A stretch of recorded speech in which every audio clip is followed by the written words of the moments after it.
कहते हैं कि हर वह संभव कार्य जिसको हम असंभव मानते हैं, उस कार्य को कुछ ऐसे लोग आखिरकार संभव बना ही देते हैं। नमस्कार, मेरा नाम निखिल है और आप देख रहे हैं एमबी न्यूज गोरखपुर। लगातार हम अपने एमबी न्यूज के माध्यम से लोगों से आपको रूबरू कराते हैं, जो लोग समाज के लिए, देश के लिए आगे बढ़ चढ़कर हिस्सा लेता है। आज उसी श्रृंखला में एक ऐसे समाज सेवी, परिचय तो हम इन्हीं से कराएंगे इनका, लेकिन ऐसे समाज सेवी जो देश हित में और समाज हित में आगे आया है और 108 कन्याओं का जो इन्होंने लक्ष्य रखा है, कन्यादान महादान, यह काफी प्रशंसनीय कहा जाए या काफी सराहनीय कहा जाए, यह तो आप बताएंगे। सीधे हम इनसे इनका परिचय जानेंगे और भी कुछ बारे में चर्चा भी करेंगे कि आखिर 108 कन्याओं का विवाह कैसे संभव हो पा रहा है, उद्देश्य क्या है इनका, आगे की रणनीति क्या है। समाज सेवा जो लगातार लोग करते आ रहे हैं, वह एक समाज सेवा आखिर ऐसे ही समाज सेवी अपने धन से लोगों की सेवा करता आएगा, तो इसके लिए भी हम जैसे लोगों को आगे आना चाहिए। सबसे पहले बहुत बहुत स्वागत है आपका, बहुत बहुत धन्यवाद। आपसे सबसे पहले दर्शकों से आपका परिचय कराएंगे, तो अपना परिचय बताइए, कहाँ से आपकी शुरुआत हुई, समाज सेवा में आप कैसे आगे आए, उद्देश्य क्या था समाज सेवा करने का, और अभी तक इस मुकाम पे जो पहुंचे हैं 108 कन्याओं का विवाह का, जैसे जानकारी मिली मुझे 108 कन्याओं का आपने लक्ष्य रखा है कन्यादान में, किसको सबसे क्या उद्देश्य मानते हैं। आपके चैनल के माध्यम से समस्त देशवासियों को सादर प्रणाम। नमस्कार, मैं दुर्गेश मदन यादव, धौसा कौड़ियाम, जिला गोरखपुर, उत्तर प्रदेश का रहने वाला हूँ। मेरा उद्देश्य क्या है, मेरा परिवार, मेरे पिताजी समाज सेवक थे और ग्राम प्रधान भी रह चुके थे। मेरी माता जी ग्राम प्रधान रह चुकी थी। हम छोटे थे तो पिताजी हमारे मतलब बीमारी के कारण उनका स्वर्गवास हो गया। तो एक आश्रम है, वहाँ महात्मा जी रहते थे, हम दर्शन करने जाते थे। तो गुरु मतलब उनको हम अपना गुरु मान लिए और वहाँ आना जाना रहना, वहाँ की व्यवस्था देखना, और भंडारा गुरु जी के माध्यम से चलता था। अयोध्या जी में, प्रयागराज में, यहाँ पे भी लोग भोजन काफी लोग करते थे। जब मैं प्रयागराज जाता था, वहाँ पे देखता था ऐसी ऐसी व्यवस्था होती थी। गुरु जी की भी व्यवस्था चलती, अन्य लोगों की भी चलती थी, जिसमें भोजन कराया जाता था, दवाइयाँ फ्री में बढ़ती थी, चश्मा बंटता था, कंबल जो भी है सब लोग वितरण करते, जो जैसा है। तो ये सब देख कर मुझे काफी मतलब अच्छा लग रहा था और हमारे भी मन में आ रहा था कि हम भी ये चीजें करें। लेकिन उस समय मैं छोटा था, मैं कमा भी नहीं रहा था, मेरी स्थिति भी नहीं ठीक थी, लेकिन वो सब मेरे अंदर लगा भावना जगने। तो फिर मैं जब कमाने गया थाईलैंड, तो वहाँ कमाने लगा, तो पैसे भेजकर मैं भी यहाँ लगा सेवा करने, भंडारा करने, तरह तरह के लोगों की मदद करने, जो लोग मतलब गरीबी थे, पढ़ाई से लेकर दवाई तक, जो भी मेरे पास रहता था अपने लोग मांगते थे तो दे देते थे। मुझे इतना मतलब है कि मैं, मेरे पास जो पैसा रहता था वो समझता था मेरे लोगों के लिए जो है। और हमारे लोग भी, लोग जो परिचय के लोग यही कहते हैं कि भैया आपने पैसा, आप इतना जानते हैं कि आप उसके हम लोगों का भी हक रहता है। तो ये सब चलता रहा। तो कुछ दिन पहले कई एक्सीडेंट हुए थे और देवरिया में भी घटना हो गई थी, उसमें भी मैंने लोगों से अपील किया, सहयोग किया, 7 लाख 20 हजार इकट्ठा करके उन गरीब बच्चियों की पढ़ाई लिखाई, 3 बच्चियां थी, उन लोगों की परवरिश के लिए मैंने ला कर दिया। कई एक्सीडेंटल, बैंकॉक में भी एक्सीडेंट हुआ था जो आकस्मिक होता है। तो लोग कहे कि भैया जिनका एक्सीडेंट होता है, लोग परिवार लोग रिक्वेस्ट किए, हम भी समाज के लोगों से अपील किए, अपने लोगों से कहे, लोग सहयोग किए, कई लोगों की दवा चल रही थी। फिर वर्तमान में आपका जो कार्यक्रम हुआ है, जो समाज कन्याओं का इस पर हम बात करेंगे, बाकी और भी विषयों पर आपसे बात करेंगे जी। तो क्या उद्देश्य है, जैसे माना यह जाता है, आप भी जानते हैं भारत में और उत्तर प्रदेश में एक अच्छी सरकार लोग कहते हैं जी, लेकिन उसके बावजूद भी समाज सेवियों को अभी जैसे सामूहिक विवाह, अन्य योजनाएं प्रदेश सरकार लगातार करती आ रही है, मतलब यही सरकार नहीं, अन्य सरकारें भी करती आती हैं जी। लेकिन क्या क्या ऐसी चीजें रह जाती हैं हम जैसे समाज सेवियों को आगे आना पड़ता है। जैसे जो पात्र लोग हैं, जो गरीब है, वो लोग उसके हकदार नहीं हो पाते हैं। क्योंकि जब गरीब आदमी आगे बढ़ना चाहता है, कुछ करना चाहता है, तो उसको किसी न किसी का माध्यम देखना पड़ता है। वहां तक जाते जाते उसका उसका लाभ सही ढंग से मिल नहीं पाता। और सरकार जो चीजें कर रही है तो हमसे पहुंच भी नहीं पा रहा है लोगों के पास। तो जैसे हमारे आने का मकसद यही है कि हमने एक वीडियो देखा था जनवरी से दिसंबर में, दिसंबर या जनवरी यही महीना था, लास्ट दिसंबर था।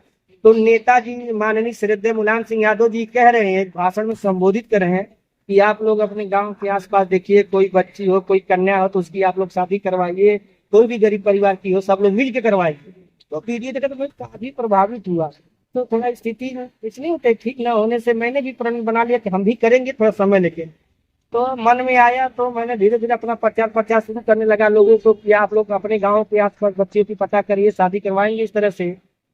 तो हमारे कराने का मकसद यही है कि जो सरकार चाहती है क्यों ना हम लोग भी मिलकर उसको किया जाए। सरकार की चीजें नहीं पहुंच पा रही है लोगों तक। आप क्या मानते हैं कि वो पात्र लोगों तक नहीं पहुंच पा रहा है। दूसरी बात आपसे ये जानना चाहेंगे कि कार्यक्रम जो आप आयोजन करा रहे हैं, कहाँ करा रहे हैं, कब होगा और कैसे लोग आपसे जुड़ेंगे? ये कार्यक्रम जो है कि हमारे जो परम पूज्य गुरुदेव महाराज जी हैं, उनका एक आश्रम है, ग्राम सभा डेहरी भार, धौसहर, गोला बाजार और दारी बाजार के बीच में ही है। कौड़ी राम से आपका 15-20 किलोमीटर पड़ेगा। आप गोरखपुर से अगर आप जाएंगे तो 45 से 50 किलोमीटर दक्षिण साइड में पड़ता है। तो एक कार्यक्रम माननीय श्रद्धेय नेताजी के जन्मदिन पे होगा 22 नवंबर 2024 को। और मैं नेताजी के बारे में काफी सुना हूँ और मैं भी उनको जानता हूँ, क्योंकि हमारे भी समय में उनका कार्यकाल मुख्यमंत्री का रहा। तो उनके विचारों से हम काफी प्रभावित रहते हैं और उनके आदर्शों पर हम चल के काम कर रहे हैं समाज के लिए। और इससे क्या है कि नेताजी के जो सपने थे वो भी पूरा होंगे और हमारे जैसे और भी नौजवान भाई आएंगे, ये इस कार्यक्रम को आगे बढ़ाएंगे, वो लोग भी अपने क्षेत्र अपने गांव में कराएंगे। एक सवाल आपसे देखिए, जब भी कोई कार्य वो करने जाते हैं तमाम तरह के लोग सवाल उठाते हैं। जी, अभी आपने कहा मुलायम सिंह यादव के विचार बहुत अच्छे लगे। जी, कई हमारे दर्शक ये कहेंगे कि आप समाजवादी पार्टी में या तो शामिल होना चाहते हैं जी, या तो चुनाव लड़ना चाहते हैं, जी। उसको आप किस तरीके से देखते रही समाजवादी पार्टी में शामिल होना, तो समाजवादी पार्टी तो नेताजी की पार्टी है। और हमारे पिताजी भी समाजवादी पार्टी के ही सेवक थे, वो भी सेवा करते थे, ग्राम प्रधान भी थे। आपको बताएंगे पहले राजनीति की बात रही तो हमारा परिवार 3 दशकों से आ रहा, करीब 30 साल 35 साल हो गया जो राजनीति में है। हमारी माता जी ग्राम प्रधान रह चुकी हैं। हम भी 2021 में जिला पंचायत के चुनाव लड़े थे। तो इससे कोई राजनीति से लेना देना नहीं है और हमारी विचारधारा समाजवादी पार्टी से मिल रही है। और हम अपना आदर्श नेताजी को मानते हैं, तो उनके अगर जन्मदिन के अगर करा रहे हैं तो समाज में एक अच्छा संदेश भी जाएगा और उनके सपने भी पूरे होंगे। उनका सपना जो था उसको साकार करना हम जैसे युवाओं का काम है, अगर हम समाजवादी पार्टी के विचारधारा को मानते हैं या उस पर चलते हैं। बाकी अगर हम नहीं मानते हैं तो हमको राजनीति करना रहेगा, तो बहुत तरीके से हम राजनीति में आ सकते हैं। ये सब चीजें हैं। इतना बड़ा कार्यक्रम आयोजित कर, ये लग रहा है कि पूर्वांचल में पहली बार हमारे समझ से किया जा रहा है एक समाज सेवी से। किस तरीके से सहयोग आपको मिल रहा है, क्या आप लोगों से अपेक्षा कर रहे हैं, किस तरीके से मतलब कार्यक्रम को आप सफल बना रहे हैं? सहयोग का यही है कि हमसे काफी लोग पहले से भी जुड़े हैं। हमारे पिताजी के आप मित्र हैं। हमारे पिताजी के बहुत ऐसे मित्र हैं, गोरखपुर जिला में बहुत ऐसे लोग हैं जो लोग पारिवारिक संबंध से जुड़े हैं, पारिवारिक जुड़े हैं। तो वो लोग भी मदद करेंगे समय में। और हमारे रिश्तेदार भी हैं, काफी रिश्तेदार लोग हैं जो मजबूत भी हैं हर तरह से। हमारे मित्र भी हैं, बहुत मित्र हैं, वो लोग भी सहयोग करके हमारी बात को मानते हैं, हमारी विचारधारा को समझते हैं। जो हम कार्य किए हैं उससे लोग काफी प्रभावित हुए हैं कि एक ईमानदार व्यक्ति इस तरह से काम कर रहा है, इसका साथ देना चाहिए। और अन्य भी लोग जो लोग हैं जो इस चीज को देख रहे हैं, सुन रहे हैं, जान रहे हैं हमारे बारे में, वो लोग भी हमें फोन करते हैं, कहते हैं कि आप बहुत बड़ा पुण्य का कार्य कर रहे हैं, कन्यादान महादान होता है और हम लोग भी आपसे जुड़ेंगे, आपके साथ हैं। मतलब हमारे हौसला को बुलंद करते हैं, अफजाई करते हैं। वो तो सही, आपने एक चीज इसका जवाब नहीं दिया। जी, वीडियो के माध्यम से इस चीज को बताइए कि अभी आपका कार्यक्रम लगातार अभी 2-4 महीने उसमें बचे हुए हैं, 3 महीने लमसम। 3 महीने बचे हुए हैं। जी। तो जो जो भी घर के लोग मतलब पेरेंट्स लोग जिनकी बच्चियां की शादी नहीं हो पा रही है, जो इस मुहिम से जुड़ना चाहते हैं, तो कैसे वो लोग आप तक पहुंचे?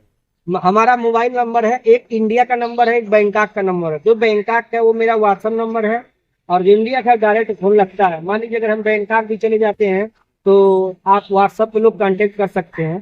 तो आप अपने चैनल पर अपनी स्क्रीन पे हमारा नंबर दे सकते हैं, ताकि लोग हमसे जुड़ सकते हैं और फोन कर सकते हैं। यही सब चीजें हैं। एक चीज और बता दीजिए कि कन्याओं का विवाह जी। सुनाइए। दूसरी बात ये कि होता क्या है कि जब इसका आयोजन होता है, तमाम इस कार्यक्रम में मुद्दा अतिथि रहते हैं, कई लोग आते हैं, वर वधू को आशीर्वाद देते हैं। क्या ऐसी भी कुछ आपके कार्यक्रम में आने को उम्मीद बनाई जा रही है? सर्वप्रथम समस्त सम्मानित जनता को हम इनवाइट कर रहे हैं आपके चैनल के माध्यम से भी, और भी जो भी हमारे पास कार्ड जो भी रहेगा, जहां तक पहुंचने लायक रहेगा, जन जन तक पहुंचाया जाएगा, ताकि उस विवाह कार्यक्रम में लोग सम्मिलित हो, वर वधू को आशीर्वाद दें, और वहाँ जो भी भोजन प्रसाद बनेगा वो लोग पाएं, और वहां से कुछ सीख के जाएंगे लोग, तो समाज में एक अच्छा चीज अपना करने की कोशिश भी करेंगे। और रही मुख्य अतिथि की बात, तो समाजवादी पार्टी के राष्ट्रीय अध्यक्ष श्री माननीय अखिलेश यादव जी हैं, और वही पार्टी के कमान संभाल रहे हैं, नेताजी के आदर्शों पर चल रहे हैं, उनके सपनों को पूरा कर रहे हैं। तो हम उनसे मिलने गए थे, तो दिल्ली में थे, लखनऊ में नहीं थे। कार्ड हमने कार्यालय पे देकर आ गया हूँ, और फिर मैं राष्ट्रीय अध्यक्ष जी से मिलूंगा और उनको निमंत्रण करूंगा आने के लिए, कि मुख्य अतिथि के रूप में आकर यहाँ पर वधू को आशीर्वाद दे और उनके सानिध्य में कार्यक्रम सफल हो। अच्छा दुर्गेश जी, शहर की बात करें या हर जगह की बात करें, कई ऐसे सामर्थ्यवान लोग होते हैं जिनके पास ना तो धन की कमी होती है, ना गाड़ी घोड़ा किसी चीज की कमी नहीं होती, लेकिन फिर भी उनके दरवाजे पे लोग पहुंचते हैं, उनकी मदद नहीं करते हैं। उन लोगों को किस तरीके से संदेश देंगे, क्या कहना चाहेंगे? उन लोगों का संदेश यही है कि वो लोग इतिहास में जाएं। जब तक हम इतिहास को नहीं जानेंगे, तब तक हम कुछ किसी की मदद, किसी की सेवा नहीं कर सकते।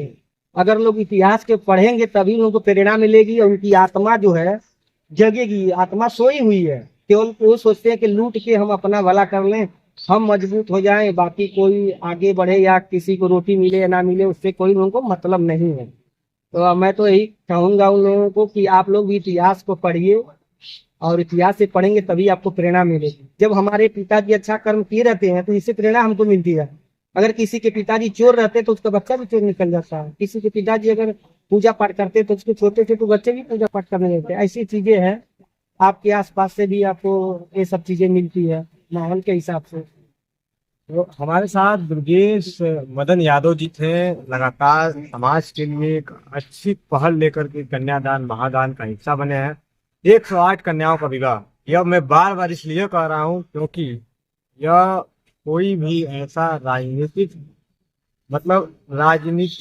छोड़कर सामाजिक की बात करें तो उसके उसके हिसाब से कर पाना संभव नहीं है, लेकिन यह फिर भी अपने और अपने सहयोगियों के दम पर इतनी बड़ी आयोजनों को कर रहे हैं। इनके बारे में आप क्या कहना चाहेंगे, कमेंट बॉक्स में अवश्य बताइएगा। हम ऐसे ही एमबी न्यूज की पहल जो हमारी है कि लगातार हम सप्ताह में एक ऐसे व्यक्ति से मिलाते हैं जो समाज के लिए और देश को मजबूत बनाने में अपना योगदान देता है। तो इनके बारे में आप कमेंट करिएगा, और इनकी जो योजना है 108 कन्या विवाह में अपना भी सहयोग करिएगा। और ऐसे लोग जो आसपास आपको दिखते हैं, जो अपात्र हैं, जिनकी बेटियां की शादी नहीं हो पा रही है, उनको इनके मुहिम से अवश्य जोड़िएगा। कमेंट बॉक्स में अवश्य बताइएगा कि समाज में ऐसे लोगों को कैसे जागरूक होना चाहिए। समाज का अगर एक व्यक्ति इनके तरह अगर योद्धा बनेगा तो मुझे लगता है कि देश में और प्रदेश में किसी की भी सरकार हो, लेकिन कोई भी अपात्र व्यक्ति कभी अपने आप को अपात्र नहीं समझेगा। हमारी इस वीडियो को अधिक से शेयर करिएगा और बताइएगा लोगों को कि आप भी आगे आइए और इन जैसे महायोद्धाओं से जुड़िए और समाज में और देश को मजबूत बनाने में अपना योगदान दीजिए। फिर मिलेंगे अगले वीडियो में अगले मुद्दे के साथ, तब तक के लिए जय हिंद।